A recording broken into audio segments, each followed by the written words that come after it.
முதல்வர் அவரோட ஒரு பிரச்சாரத்துல ஒரு வகை வந்து தமிழகத்த தலைகுனிய விட மாட்டேன்னு. ஆனா கடந்த 2 நாட்களா பார்க்குறோம், பல இடங்கள்ல சட்ட ஒழுங்கு பிரச்சனை மிக மோசமா இருக்கு. இன்னைக்கு ஏங்க காலையில அவரு யாரோ எழுதி குடுத்தாங்கன்னு சொல்ட்டாரு. நீங்க அத வச்சு சிரிச்செல்லாம் கேட்டுன்னுருக்கிறீங்க. தமிழகத்தை தலைகுனிய விட மாட்டேன். தமிழகம் போராடும், வெல்லும். வெல்லும். தமிழகம் தலை குனியாது. இதெல்லாம் நீங்க போய் சீரியஸா எடுத்துக்கிறீங்க. இதுல இன்னைக்கு காலையில பல்லவாரத்துல இரட்டை கொலை. நேற்று வந்து ஒரு 7 வயது சிறுமிய ஒரு கம்யூனிட்டி இருக்கிற ஏரியா, கேட்டட் கம்யூனிட்டி இருக்கிற ஏரியாலயே வந்து ஒரு பாலியல் வன்கொடுமை. அதை தொடர்ந்து பல இடங்கள்ல பல்வேறு குற்றச்சாட்டுகள்.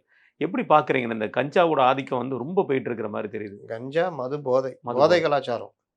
நான் தான் திரும்ப திரும்ப சொல்றேனே, மாற்று பொருளாதாரம் நீங்க யோசிக்காத வரைக்கும், நீங்க இதுல தான் கவனம் செலுத்துவீங்க. நான் புதுசா வர கவர்மெண்ட் யாராவது வரதுன்னா கூட, மாற்று பொருளாதாரத்த நாங்க யோசிப்போம். டாஸ்மார்க் மூலம் வரும் வருமானத்தை நாங்கள் நிறுத்துவோம். அப்படின்னு கொண்டு போனா தான் முடியும். கள்ளு கடை கள்ளு வந்து இந்த அளவுக்கு போதை குடுக்காது. இந்த கஞ்சா, மெத்தபடைன் இது எஸ்எல் எஸ்எல்பியா? எஸ்எல். எஸ்எல்பி திருநெல்வேலியில குடியிருப்புலயே வீட்டுக்குள்ள வச்சுக்கிறானாம். வந்தீங்கன்னா ஏசி இருக்குது, சூப்பரா இருக்குதுன்னு.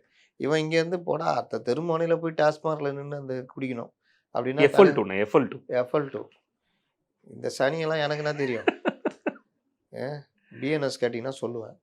இவன் உக்காந்து யோசிக்கிறான். என்ன பண்றது?